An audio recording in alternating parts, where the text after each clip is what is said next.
What's up, everybody? Welcome back to Laced Up Podcast. It's going to be a really good episode today. We got our boy Isaac Rex on. Super excited. It's going to be really fun for me because I actually haven't got the opportunity to meet Isaac very much. So it's going to be super raw and hopefully entertaining for you guys. A little intro on him. First off, he's the biggest dude that's ever sat in that couch and probably ever will. 6'6", 250, if you believe it. He led the nation in points scored by a touchdown as a freshman, which also led to him being a freshman All-American. He was a top 100 recruit coming out of high school, first team all-conference last year, and he's currently tied for second in touchdown receptions by BYU tight end. And once again, he's an Eagle Scout. So Eagle Scout, baby.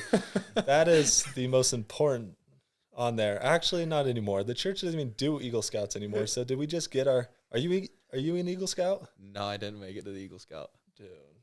Well, honestly, good for you because we wasted kind of a lot of time doing it. But – I love that bio. You know who made that bio for me is my dad. Really? And so when I first came into BYU, he wanted me to seem like I was this big recruit, top 100 recruit. You know what that meant? Top 100 tight ends in California. I was part of the top 100 tight ends in California. If you look at my offer list, it was BYU, nothing. It was just BYU. It was BYU is my only offer. My dad wanted me to be that, big recruit guy, and I was a little chubbier in high school, how Ben was talking about, but that, a lot of that bio is kind of made up, especially on the recruiting end. That's funny because it has a bunch of offers on there too. It's not offers, it's schools that were interested in. So if they sent me one lender, my dad was going to put it on there. It was hilarious. So I didn't get another offer in high school. So that's good marketing though. He knows what he's doing. It worked. Well, yeah, if you lie, it's pretty good, See, those FTX guys, that's you true. can make a lot of money from lying these days. You just got to lie, right? Yeah. If you lie, you could get places. So. That's funny. And then one more part on the intro. I saw on BYU's Instagram the other day, they posted a highlight video of you and they called you the Elk. Do you actually, does anybody even call you the Elk? Is that a thing? Who came up with that? This guy on Twitter, he's actually a super cool guy. His name's Jeff Hansen.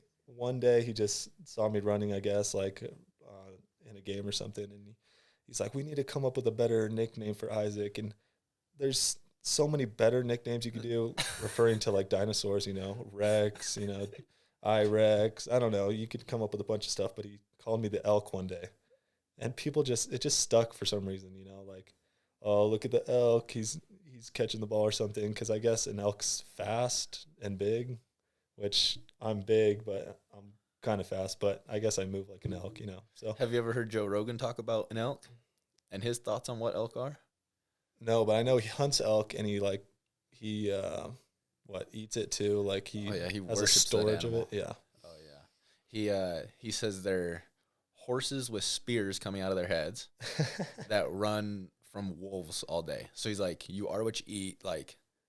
I want to become that. I don't know. That's his whole philosophy. So he's big on the elk. No, I actually want to try elk one day. That'll be actually a cool, I got some in the freezer. NIL thing. You actually do? We'll send you away with some. Okay. Yeah. I've never tried elk. I heard it's pretty good, though, and I heard it's healthy. It is. Very lean. Yeah, I heard it's really lean meat, which is good. If you do it right, it's good. If you don't do it right, it's not as bad as deer, though. Are you a hunter? No.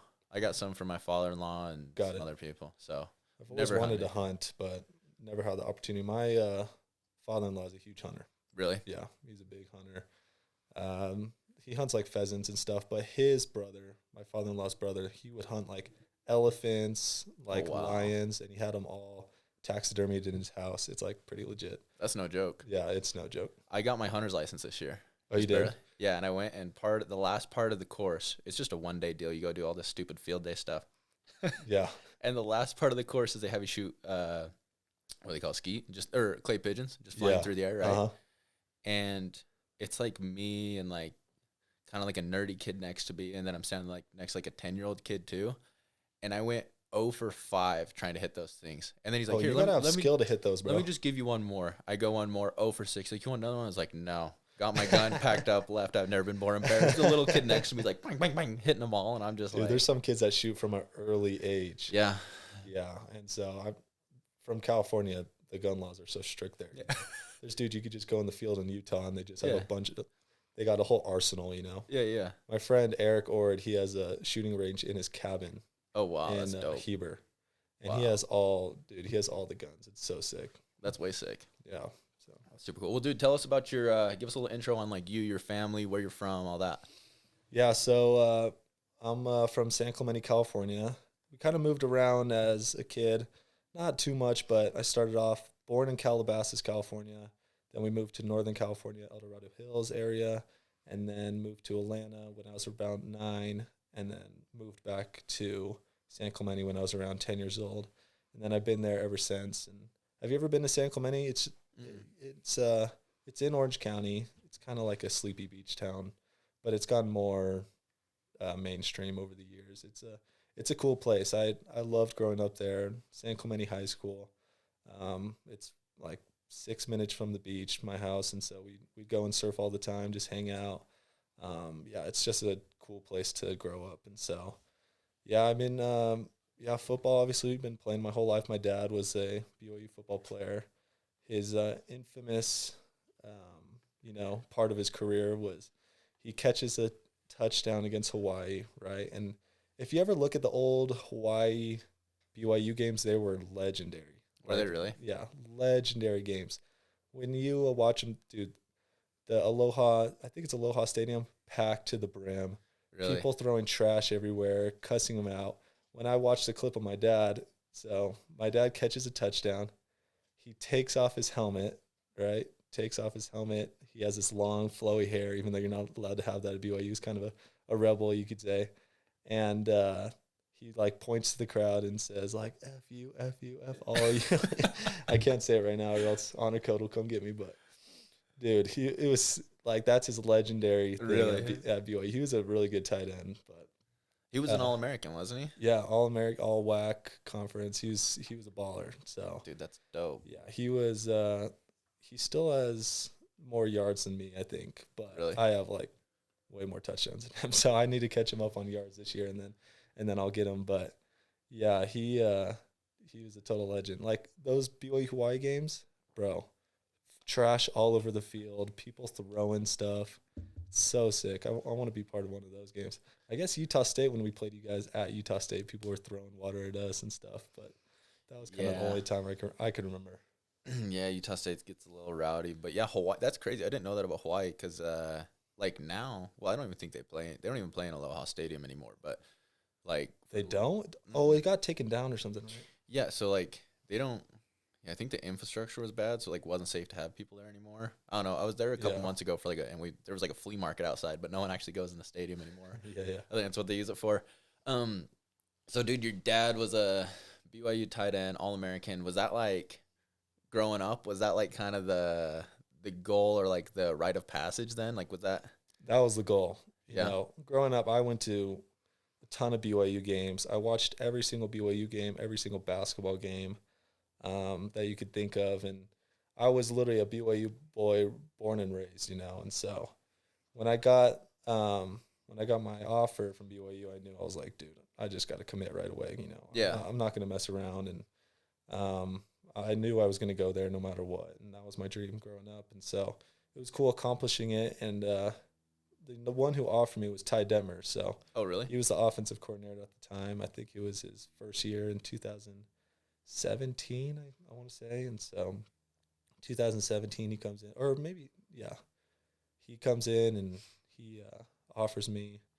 And so him and my dad actually played together. So Ty really? Detmer and my dad played together, and so they kind of knew each other from the past. And yeah, it was, I got to thank Ty. He's the one who gave me my shot. He's a total stud.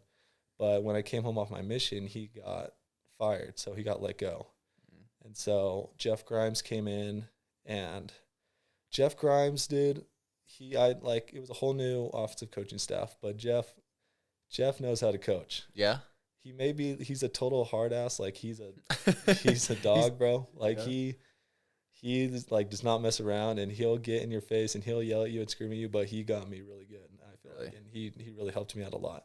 He was really tough on me, and I could show you texts that he sent me like every night, like send me clips from practice. You got to do this better, but it kept me on my toes, and he got me really like motivated to be good. And he was actually really complimentary when you did good. So Oh, that's good. yeah, that's kind of like how I came to BYU, how I, started. And so, and some of the coaches I played for. So, do you feel like that's because you came in as a freshman? Well, I guess you went on a mission, come home, and 2020 COVID year was your freshman season, right? Yeah. And my redshirt freshman season. Mm-hmm. So were you? So I redshirt 2019. Oh, you did? Yeah. Okay. So redshirt 2019, and then that was your first season playing. Like, what was it, Jeff Grimes? Like, what helped you have so much success? Because statistically, that was one of your best years, wasn't it? Like, yeah. I remember, like, I didn't know who you were, but watching the games, it's like Isaac Rex touchdown, Isaac Rex touchdown. It's like, seemed like you were scoring every game. Yeah. I mean, that was a crazy year in general. So right. Going into 2020, we don't know whether we're going to play or not. We don't even have a schedule. We had a full schedule lined up, like of all these great teams. And then this conference says, hey, we're only playing within this conference. And then the Big 12 say, hey, we're only playing in conference Pac-12. And it seemed like every conference was just going to play each other, Right. They weren't going to mess around with any independence. And so that's what BYU is. We're independent, so we have the opportunity to play all these cool schools. And we have the opportunity to play, like a lot of, a lot of different places. But when they're only playing conference, we can't do anything about that. And so, we were so confused. We didn't even have a schedule going into fall camp. And I think at one point, BYU was the only team practicing, like, during fall camp. Everyone else was off. Yeah, that's right. It was so random. Like, the only one on the West Coast that was practicing. Yeah, because we got shut down up at Utah State. I remember we got shut down, and everybody did. Everyone's like, it's over, because, like, it was all controlled by the conference. But since you guys didn't have a conference, there was no one to control you guys. There was no one to control us, so it was basically up to administration, and they're like, hey, do what you want. And literally going into, like, the second week of fall camp, we didn't even have a team we're preparing for. Right. It's like just playing football. Just playing football for fun. Like, it honestly was kind of like the best time, because you weren't worried about an opponent. It was like backyard football, playing to play on the fall camp, just hanging out with your boys. And so it was crazy time. And then we started getting a schedule going. We got Navy, we got San Diego State, Boise State. And so, but one thing that really helped me is I had a really good relationship with Zach Wilson. Like, me and him were on the same page a lot. And that was my boy. And when during COVID, he would come out to my house in San Clemente, because John Beck was his quarterback coach. He would come and just hang out on my house, and we'd chill. But every day we'd go throw, And, dude, that's awesome. That's so important, though, like for tight end, quarterback, whatever, receiver, quarterback. It's so important. That's probably the most important thing for a receiver / tight end, is to get on the same page as your quarterback. Right. And, dude, Zach could sling it, obviously. Right. Jarrett, I played for some great quarterbacks, and Zach is like an all-time thrower. Dude's got a talented arm for sure. For sure. And he really took a big step from his sophomore year to his junior year. And so playing with him was awesome. But the only reason I really got playing time is because someone got hurt, really. Matt Bushman, starting tight end for 3 years. Like, probably one of my favorite people of all time, dude. Really? The coolest guy ever. Just, like, such a kind dude, hilarious. Like, one of my boys to this day. He was obviously the starting tight end for 3 years, had all these yards, like, freshman All-American also. And a week before the season, he tears his Achilles. Oh, wow. And, dude, I've never cried harder, because he was elected to come back instead of going to the draft I think it was like his redshirt junior year. So he came back for his senior year, was going to help the team a lot. Total stud. Pops his Achilles in fall camp. And, dude, it was just so devastating for, like, the whole team, It was like, that's one of our leaders, our captain, and to see him go down like that when he elected to come back to help out the team was so, like, sad. And he was projected to be, like, a high draft pick, and super talented. And so to see him go down like that and to miss that whole season was, like, devastating to me, because that's, like, one of my boys. Right. But I get a text from Jeff Grimes that night after he pops his Achilles, and he's like, dude, your team needs you now. You better step up, kind of thing. Like, we're moving on with or without you, so you better keep up. Like, who cares if you're just a freshman? You better start, playing like you can play, because I was like, I was good in practice, but I had one catch my redshirt freshman year because you can like play 4 games or whatever. 4 games, yeah. And so I was good, and they saw I had potential, but now they're like, hey, we're not letting you slow us down. Like, we got some dogs on our team. We got Zach, we got Dax Mills, Right. Neil Gunner. Like, we're not letting you slow us down, bro. So you better catch up. And so that's like what I had to do, to like not let my team down. I had to, kind of step up to the level of those guys. And it took a couple games. I mean, I didn't really have that many catches early on, but once me and Zach started to find more of a connection, he started to trust me more. It blew up, and it was super cool to see. That's way cool. I didn't realize that. So, because they always say, and actually that's one thing I would say from high school to college is a huge difference is they always tell you, like, be ready, like, your time's going to come, someone's going to get hurt, right? No, yeah. But it actually happens in college. Like, high school, like, if someone got hurt, it was like, oh, that's, like, it was rare. But now I see so many times, it's like, when you're, like, a 2 or a 3, you legit, like, someone's going to get hurt. Like, I'm a big believer that, or someone's going to mess up. Like, at some point, like, very few people honestly play the whole season without having to set out a game or whatever. Oh, for sure, yeah. And, like, being ready is so, yeah, I I believe in that now because dude, your opportunity it could literally come like this, like, at any time, bro. And if you don't take advantage of it, now you're worse off than you were before. Because when you never have the opportunity, you're just a question mark. Yeah. But when you've been given your chance and you blow it, now you're no longer a question mark. Now you're like ruled out. Now it's like, okay, now we like a bunch of other things have to happen for us to come back and try this dude again. Like, it's not you're gonna get a second shot off. So no, it's really important to make the most of like a first impression or a first chance, and so the first time you come into a camp, a college camp, you got to be ready, and or else they kind of write you off, sadly. And that's what, I mean, coaches are there. That's their job, is to win games. So they're going to put the best guys on the field. And if they can't trust you, it's tough. So 100%. Dude, one thing about when I watch you play too is you seem very loose and comfortable. And so I'm wondering, do you feel loose and comfortable because you like are confident in your game, or does being loose and comfortable help you play better? Like, you just seem to show a lot of personality. You're dancing out there. Like, what is it? Well, I've played a lot of games. I mean, I've been in a lot of situations early on. Dude, I was so nervous that first game against Navy, because that game was on ABC. I think it was the only game. It was the only game. It only was the football first game in anywhere. Like, yes, literally anywhere. And dude, I was like about to throw up. I was so scared, so nervous. Probably like 5 days even before the game, I was just like thinking about it going to bed. I literally couldn't even like think about anything else. I could only think about the game. But like once you're out there just playing, it's like you're back in Pop Warner's, back when you're in Pee Wee football. It's like you're back doing, just playing the game you've been playing for a long time. And so it's really not, I don't really get nervous like anymore. And there's some pregame superstitions that I still do, but what are those? I always like to hear these. These are always interesting to me. Well, it's always like if I have a good game, I got to repeat what I did the next game. Yeah. It's like, it's especially with songs, like songs early on. If I listen to a song and then I play well, the next week I'm playing that same song over again. And if that doesn't work, then I got to try something new. And so, especially with music going to the game, it's I don't know if you know, it's like Bobby Brown. It's like old 80s stuff. Like it's kind of weird. I don't really listen to a bunch of new stuff, but like old 80s stuff I'm listening to. And then just if I enjoy it and I play well, I'm listening to that same thing the next week. So it's kind of funny. That's funny. Even with shaving, like I'll shave like at a specific time, or naps, especially naps before because we play a lot of 8 o'clock games, 8:15. And so I'll take a nap like from, 3 to 4. Like, right. Exactly. So stuff like that. It's kind of stupid.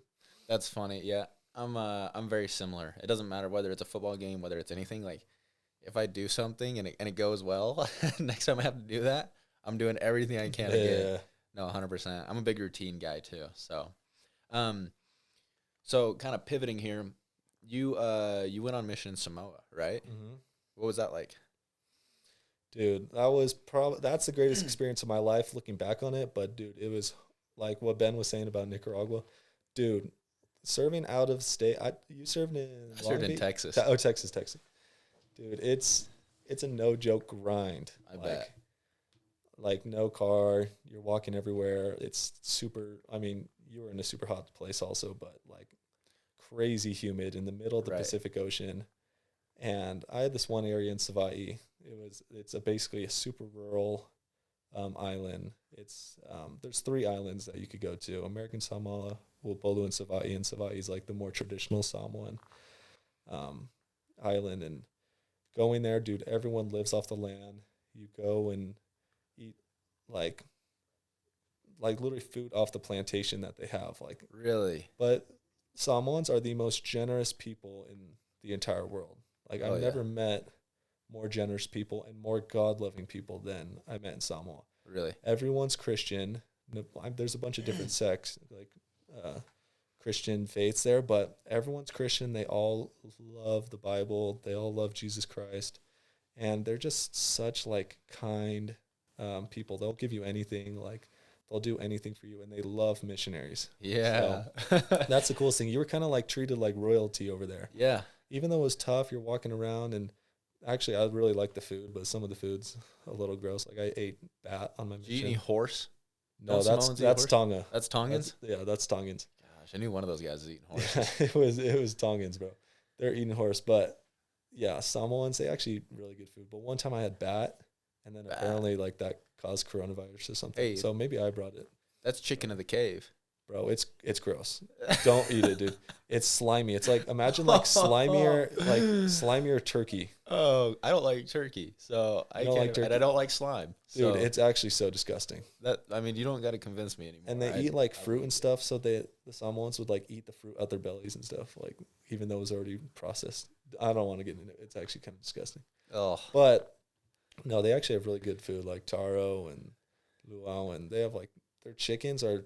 They just run around their place. Wild chickens. They don't cage them, so it's like the chicken's like super lean and healthy, and it's really nice. I actually got in good shape. How'd you work out on your mission, dude? Dude, I had every. Did you have a gym? I would get a gym membership at every area I went to, and I just go talk to the person. I mean, you go in there in a missionary, like I don't know what you want to call it, outfit or whatever. Yeah. People are a little more like, okay, and I'm like, hey, look, I know this sounds weird, but I'm only gonna be here for like 3 to 4 months, so I can't get the year long. Can I just pay month by month? And then usually they were like, let me talk to my manager, and we made it work. But and then I'd drag all my companions with me, and I'd make them get up early. I'd be like, let's go, we're doing this. I don't care. Bro. Like you can just come sit on the treadmill or the bike. I don't care, but I got to do this, or otherwise we're gonna kill each other. So it was a must. Dude, P90X was legit. Did you try P90X on the mission? I've done it at home, but not on the mission. P90X and Insanity. So my dad sent out like a couple dumbbells and a videotape or like a DVD player, like the one of the portable ones, and P90X and Insanity. And I did that, well, especially the last year, I did that every morning and night, dude, and I actually got kind of ripped because I was eating super healthy, no processed foods at all. All the members just fed you like what they would make during the day. And then I would go work out, and dude, I was getting shredded, but I was skinny. I was like 215, but I was like, actually felt like really good. That's funny. Dude, they wouldn't. So there was a couple. I was in Texas, and Euless, Texas specifically, has a super high Polynesian population. Oh, nice. I think specifically they're more Tongans. Yeah. But like, dude, you'd be walking down the street. That was my first area. You'd be walking down or biking down the street. I was on a bike, and you'd just see this Suburban pull over, just $20. Here you go, elders. Oh, elders. yeah. Look, like $20. They see you at the grocery store. They're paying for your food, and it's like, dude, they're just the nicest people. But there was a Tongan ward there, and they wouldn't let elders serve there. And so, just because, like, I don't know, I think the elders would take advantage of a little bit. But they'd send sisters there all the time. And the sisters would get fed like crazy. Like, they'd go in there, and they'd just blow up, like 20, 30 pounds. And they all knew it, too. It was just part of the being in the Polynesian ward. So yeah, you got to eat their food, bro, or else they get a little offended. That's part of it, huh? Yeah, that's funny. So how come you didn't gain weight? Because I feel like I would have thought if you went somewhere like that, you'd gain weight. Well, because I'm walking like, oh yeah, like 8 miles a day. like especially in this one area, dude, I was walking forever. And when you're eating good food and walking all day, you're gonna get skinny. But I was just like shredding fat, honestly. It was so good for me, and I never had a car. But that's where it gets dangerous when you're in a car all day as a missionary, Yeah. and you're going and getting fast food, and you're not eating right, dude. You could blow up real quick. Oh yeah. My brother-in-law is in Texas right now on his mission. I think he's in Houston South or something. So he's down there. He's getting a little big, but he's like 6'7". Like he's a big dude, 250, and he's a basketball player. That's funny. So we might try to get him to play football when he comes back. But and we can come back to this, but you were a basketball player too. I saw on there you're like all-state basketball, weren't you, or something? It was like all conference or whatever we were, like all league. Yeah. Dude, basketball is my first love. I love basketball. And really? I love the Lakers. I'm a huge Lakers fan. Like I try to watch every game if I had the NBA League Pass, but dude, basketball is my first love, and I think that's the best translation to football, in my opinion. One of the best. Oh yeah. You could say rugby too, but in terms of overall coordination, basketball is a huge like translator to all sports. Right. Hand-eye coordination, feet coordination. Making moves, learning how to beat a man one-on-one. Obviously, shooting doesn't really help, but defense, sliding side to side, stay in front of your man in football. It like all translates to the gridiron, if you want to say so. Yeah, no, 100%. Like I think it was I remember my dad showed me in high school. There's this thing from Urban Meyer about like he doesn't recruit one sport athletes. Like you gotta play two sports because you just. Dude, I don't care what you say. If you're training in the off season, you can't like going in. Even if you're doing like a cardio session and lifting every day, your muscles aren't getting worked away when you're in a like competitive like game. You know what I'm saying? Like you're in a basketball game, you push yourself to a whole different level because you forget that you're tired. You're just like, and you're working different muscles. And I mean, if I've worked, if you're just training football all year round, and I've been working like my hips and basketball, moving side to side, stuff like that, it's like. Now my hips are that much stronger, or my legs are that much stronger, my cardio, you know what I'm saying? So 100%, dude, you got to play two sports. You have to do two sports, even three. The more sports you play, the better, honestly, in my opinion. Yeah. I don't like the whole specializing in one sport. No. Even though if you want to go, like, unless you're just a freak athlete, if you want to go D1 in basketball, you may have to specialize in basketball. But if you're trying to go Division I in football, you got to play all the sports you can, in my opinion. Well, basketball is a sport where you can play it year round. Yeah. You know what I'm saying? Like you can be in, there's tournaments going all the time. Football, it's like, dude, you get, 2-3 months out of the year. The rest of the time, you got to do something for sure. But basketball, especially if you want to get to a higher level, it's so technical, unless you're just a freak athlete. But if you're able to be a shooter and you have great ball handling and you hustle and play defense, I feel like you can go D1 in basketball for sure. Yeah. But that's more of, there's a lot of technique involved with basketball. And football there is, but also if you're a freak athlete, like you'll make it far in football, farther than you will in basketball, if that makes sense. Right. You still got to have so much skill in basketball compared to football. You can be a big body. You can learn the game faster than you can with basketball. You can get away with more stuff. You know what I'm saying? 100%. Yeah. So it's kind of a transition, but you are so you got married this last year, right? Yeah. I got married in January last year, so I've been married for like a year. Okay, dope. And you got a kid on the way? Yep, kid in April, a little boy. That's dope. So let me ask you this, because I was married the whole time I've been playing football. What was your college/football life transition from before you're married to now when you're married? Because I have a lot of people ask me about that, so I want to see what you have to say. That's a good question. I feel like you're more focused when you're married, especially when you have a kid. There's more riding, on the line of, as in you want to play better, because you have a kid on the way. And I'm not even talking about NFL. Of course, that's my dream to play in the NFL, but you want to be, you want your kid to grow up like, dude, my dad was a baller. My dad was a dog. Like, oh, look at all these touchdowns, look at all these yards. Yeah, like look at all these highlights that your kid can look back on and be like, oh wow, that's so cool. I want to be just like my dad. And that's how I was with my dad, obviously. Right.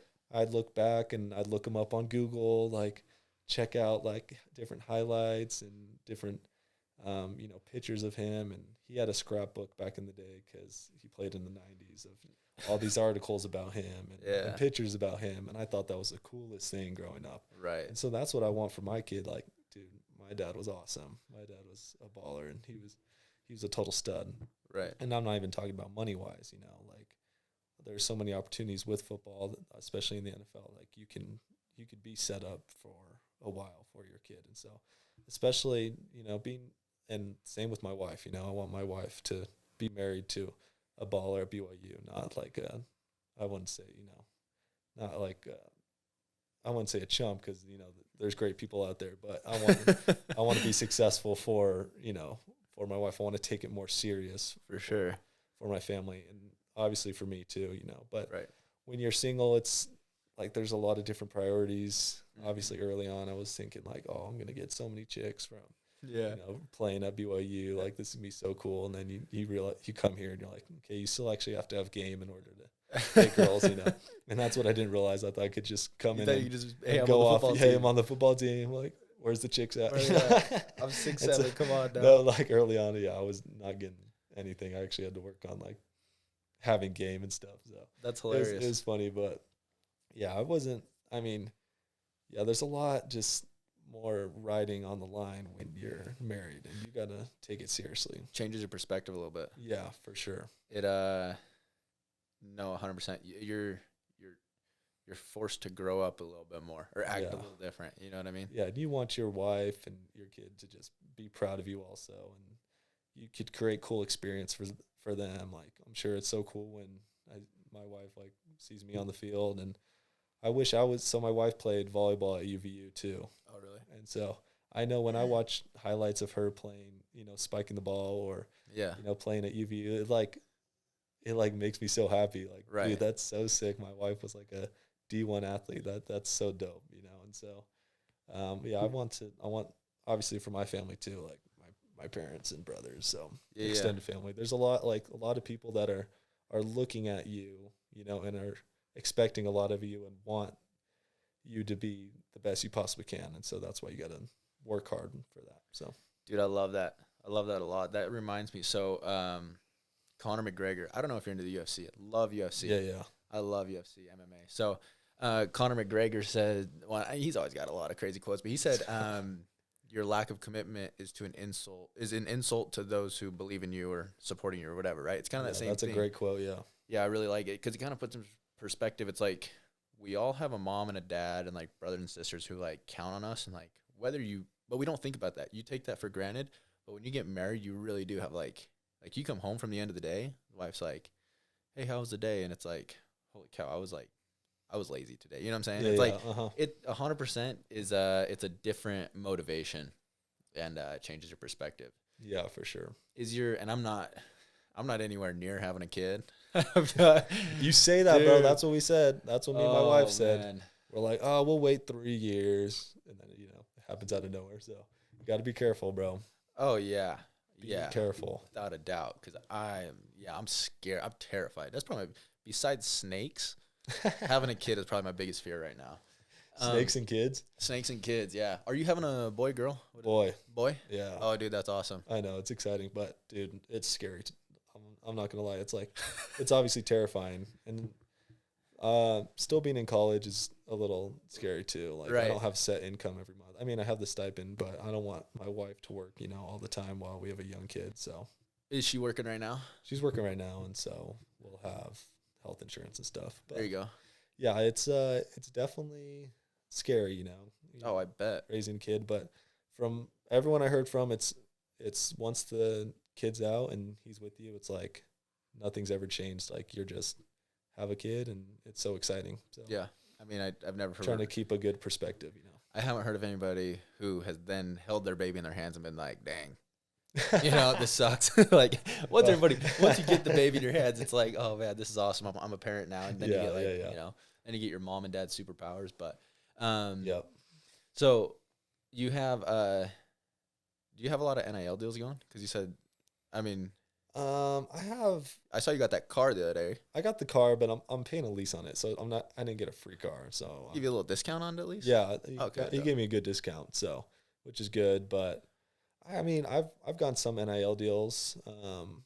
I feel like BYU is a good place, and they got the collective going now, so which is pretty sweet. And so, yeah, I mean, BYU is a good place to, you're kind of church famous if Yeah. you play here. So there's a lot That's a of good way to put it. there's Church a lot famous. of there's a lot of pretty rich members out there that are you're not willing to wrong. hook you up, and so.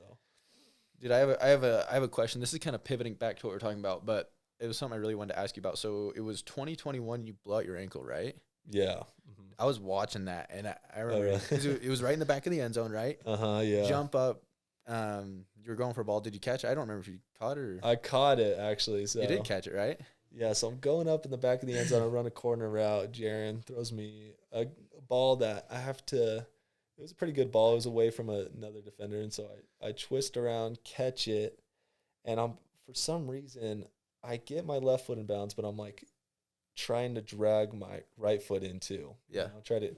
In the moment, it's like, oh, you could look back and like, oh, I should have just kept my left foot down, but you didn't know. Right. I didn't know I was going to snap my ankle, and so going down, try to get my right foot in, and I just hear just a crunch, and so I'm like, oh shoot, dude, I definitely sprained that thing. And I look up, I see the ref going like this, and I'm like, oh, dude, are you kidding me? Like, was my foot out of bounds or something? And then I look at my ankle, and I'm like, oh shoot, like this thing is twisted like that. It's like, I'm like, oh no, that's not good, bro. And so I look at him like, oh shoot. And so right when I look at my ankle, I drop the ball on the ground, like take my helmet off. I just start pointing at my ankle, just start pointing at it.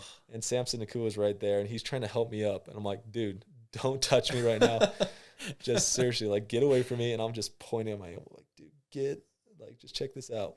And he's like calling people over, Yeah. He's calling people over like to the trainers to come check it out. And so I'm like, okay, it's definitely dislocated. Yeah. And the trainer who was coming over, he I think it was some doctor. He thinks it's dislocated also, and so he starts pulling on it, Oh. And right when he started pulling on it, that thing was not popping back in place. It was just snapped. And I was like, I'm screaming, saying all kinds of F words, all kinds of bad words on the field. And it was so bad, bro. But it was so annoying because I looked back at the tape. Yeah. And I'm looking back and I hear the announcers while I'm on the ground. They're like, well, it looks like Rex sprained his ankle, Yeah. I'm like, and I'm like crying, like being such a baby, like over a sprained ankle. I'm like, oh, you got a little tweak. yeah, he's like, oh, he probably just I got a little twist. They're gonna have to tape that one up. Yeah, he'll be back in the second half. He probably twisted his ankle while my ankle just flipped the other way. I'm like, you guys are such idiots, dude. It's broken. Just say I broke it, so I don't look like such a baby crying on the field. But yeah, that was a crazy experience. Totally sucked. I was in the hospital for a while, and so. How long did that put you out? Like, how long were you not able to walk? How long was the full recovery? Well, so when I got out of the surgery, so I snapped my tibia fibula. Compound fracture. You could see it on the tape. It's not hard to see. When I got done with all the surgeries, it took about 2 weeks to do the surgeries just because they had to wait for the inflammation to come down in order to fix my tibia, which is the bigger bone right here. And they had to put an external fixator, which was basically rods coming out of my legs. It was a whole procedure. So Jeez. The doctor said it was going to be about a year. Mm-hmm. I was like totally fully recovered. And I was like, dude, dang, I'm missing the Long season. Because USC was the last game of the season, Oh, really? Yeah. So I'm like, dude, I'm done. I'm missing the season next year. Like, this sucks. And I really had to just dig deep, bro, and take my rehab super seriously because the doctor's like, hey, if with intense rehab, you can get back maybe within 8 months, 9 months, which is still, I'm missing games. Right.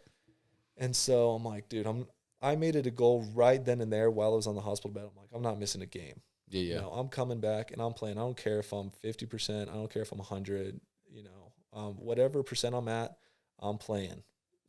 And so whatever happens, happens. And so I actually, I got a lot of cool reassurances, from the Lord. I felt like, okay, I can do this. I was in a good space. Like, even though I was on a lot of, drugs and stuff, like I felt like, okay, this is a cool opportunity to show myself, hey, I could do something super hard and I can come back from something, that is, not many people can come back from. So I wanted to prove to myself, like, hey, I could do hard things.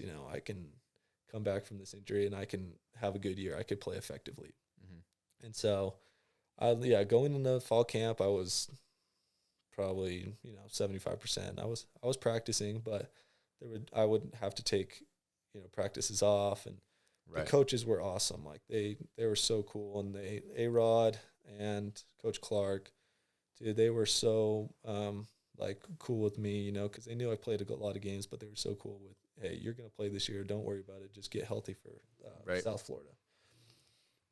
And so it was a total grind, but fall camp, I was going in, I felt like I was like 75%, but they're like, just get to South Florida. And once I got to South Florida, I never missed a game. And so I was super grateful. A lot of amazing people in my corner, a lot of amazing physical therapists that helped me out to get my ankle just to be able to play again. Right. And now this year, I'm going to be 100%. I'm going to be ready to go. No excuses. Like, let's get this thing rolling, about to have a great year. So I'm stoked. And is your goal to make this your last year? Yeah. So this will be my last year. What year of eligibility? Yeah. I'm technically a redshirt junior, COVID redshirt junior or whatever. So this is my 5th year at BYU. Oh, really? Yeah. So this will be my last year. Gotcha. But man, it's it's been cool to see, like, when you overcome something that professionals or other people say is impossible, it's just like you feel really good about yourself. Even if I didn't have like the best year, right? Even though I thought I had a good year, I had like six touchdowns, like 300 something yards. Like I had a good year, right?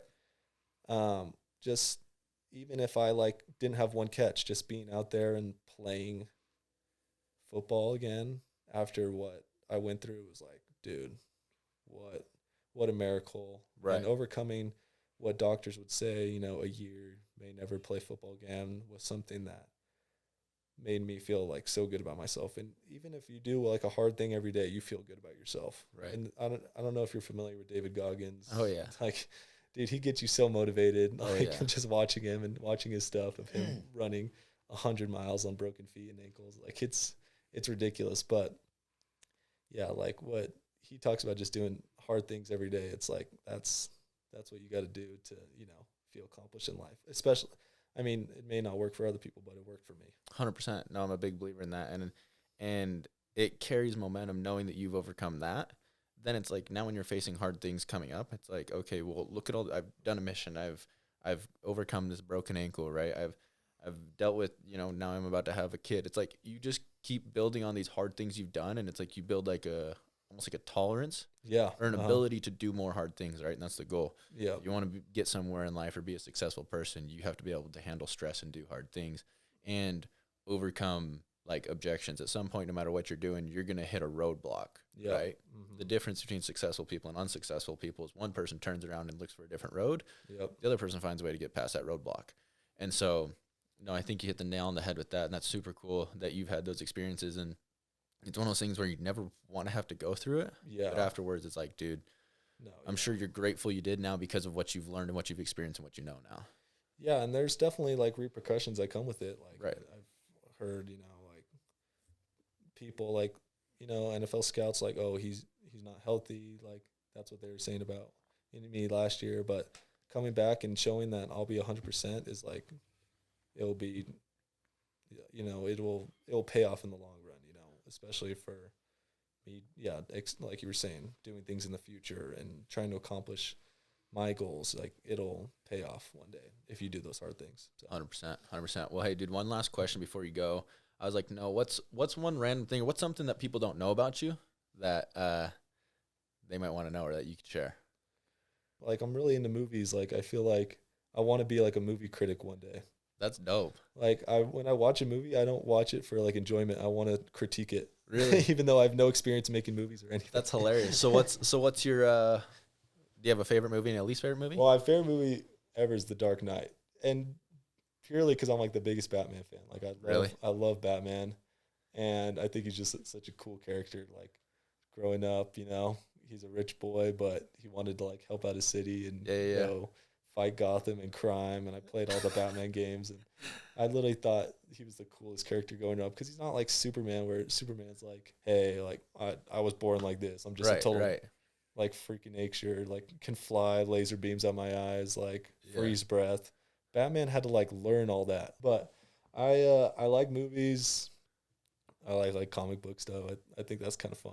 That's dope. Cool. So it's kind of nerdy, but I think it's cool. So. That's awesome. Well, I love that. Well, dude, appreciate you joining us on the pod today. No, dude, this is a sweet setup. You got to keep it going, bro. Yeah, for sure. It's fun. We got to have everybody on. We need to see. I need to do like a poll, see who people want on, who people want to hear from. Yeah, so. You got to get some new faces on here for the team, and I'm sure this will be like a staple for BYU fans and 100%. In general to watch. And so Well, dude, I appreciate it. Dude, been a blast. Yep, that was sweet.